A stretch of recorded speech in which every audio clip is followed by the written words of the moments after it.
one thing I think is kind of interesting about athletes like yourself is you kind of are in a different pathway and world that a lot of other athletes are able to go down. I mean, a lot of athletes are able to kind of stay under the radar and kind of be that surprise their junior, senior year. Like, ooh, who's this guy? Who's this girl? You were kind of thrust into the spotlight early on in your high school Mm-hmm. days. Do you remember a specific moment when you realized what I do in a race is going to be seen by people beyond just my coach and my friends and family? Like, do you remember that moment we realized, hey, people are going to care about my results now? Yeah, I think I started to feel that way like maybe after my junior year cross country season in high school. And I feel like every time I race I just realize that more, like after this meet especially, just because I'm a part of like a, you know, we I'm a part of this team and I need to perform and do well. And I know there's external factors that are impacting that as well that aren't in my on my team or people that I know closely. But yeah, I think just focusing on the people that I'm around every day has helped me a lot in thinking about that and managing like external expectation and things like that. So, um, yeah.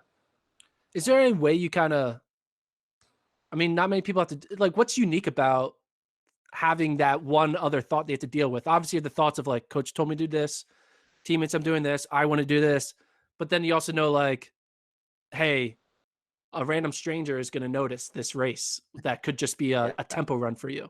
Like, how do you handle that weird element that not many athletes have to deal with? Yeah. I think it also plays in part with like what I was saying earlier. Like there's no reason why I can't like do these things right now as a freshman. Like there's nothing, like it's all just like mental. Like there's no reason why I can't just like, I don't know, I don't know what it is, but it's just like, I feel like it's seen as like a barrier, but it doesn't need to be. And I feel like that's like also when you see people like the Inga Brixtons who are training so hard at such a young age and they're still so good later on, it's kind of that kind of shows that it is possible. But yeah, so I think I got away from what you asked, but Oh, that's fine.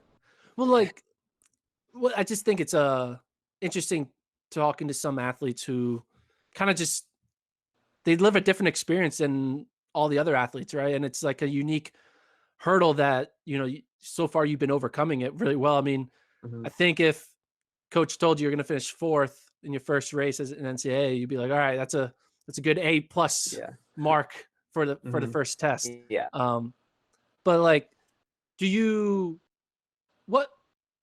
I just want to know, like, is it weird? Is it weird being the center of attention?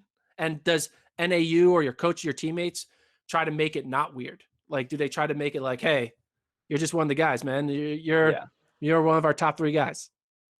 Yeah. I definitely think in some ways it is weird, especially when we go to like races and stuff like that. But I think, yeah, like you were saying, I think the team and especially the coaches do a fantastic job of keeping it normalized and just all making sure, it's just that they're actually addressing that and making sure that everything is fine and normal and I'm not like feeling different than other people or something like that. But yeah, I think everyone's super supportive and it's been yeah, they're really good at that. So